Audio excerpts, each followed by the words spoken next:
ప్రపంచంలో అతిపెద్ద ఎగ్జామ్ ఏంటో తెలుసా? గావ్కావ్ అండి. ఈ చైనాలో 1,30,00,000 మంది రాస్తారు ప్రతి ఏటా హై స్కూల్ ఎగ్జాము. ఇప్పటికొచ్చి ఎప్పుడు లీక్ అవ్వలేదు. అంత పర్ఫెక్ట్గా బగడబందీగా అంటే ఎగ్జాము తయారు చేసే వాళ్ళని ఆర్మీ తీసేసుకుంటుంది. ఇది టీచర్లు వాళ్ళందరూ అండర్లో ఉంటారు.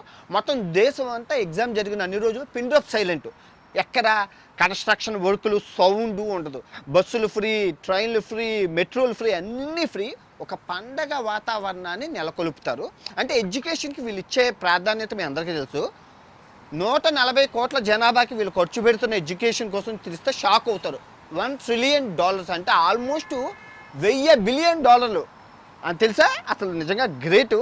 పోలీసులు అందరూ ఎంత ఫ్రెండ్లీగా ఉంటారంటే ఒక ఆహ్లాదకరాన్ని అంటే పిల్లలకి ఆ స్ట్రెస్ని ఉండనివ్వకుండా ఈ 91 ఈ నెంబర్ ఏదైతే ఉందో ఆ నెంబర్ని 215 అనే నెంబర్ని పోలీసుల బ్యాడ్జ్ని టచ్ చేస్తే అదృష్టం వస్తుందని భావిస్తారు. సో అందరూ నిజంగా ఈ గావ్కావ్ ఎగ్జామ్ కోసం ఇంకా వచ్చేస్తుంది. నిన్న అయింది, ఇంకో వారంలో రిజల్ట్స్ వస్తుంది. అప్పుడు మీకు చెప్తాను ఎలా ఉంటుందో.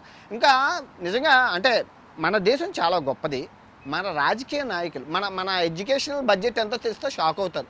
1% వీళ్ళ $1000 బిలియన్ మనం 1% ఖర్చు పెడతాం అంటే దగ్గర దగ్గర $16 బిలియన్ మన ఎడ్యుకేషన్ కోసం 150 కోట్ల జనాభాకి. అందులో అవినీతి జరిగాక ఇంకా ప్రజల బాత్రూమ్లు కట్టామని, స్కూల్ బెంచీలు కట్టామని, ఇంకా ఇంకా అరక్కండి. ఓకే, ఎనీవే దేశం గొప్పది. మన నాయకులే ఆలోచించుకొని చదువుకుంటే దేశం బాగుపడుతుందని ఎప్పుడైతే దేశం ఆలోచిస్తారో అప్పుడు దేశం ముందుకెళ్తుంది. చైనాని చూసి మనం నేర్చుకోవాలి ఎందుకంటే విద్య లేని వాడు వింత పశువు. అది చైనా తెలుసుకున్నారు. మన పూర్వీకులే రాసి ఇచ్చారంట వీళ్ళకి.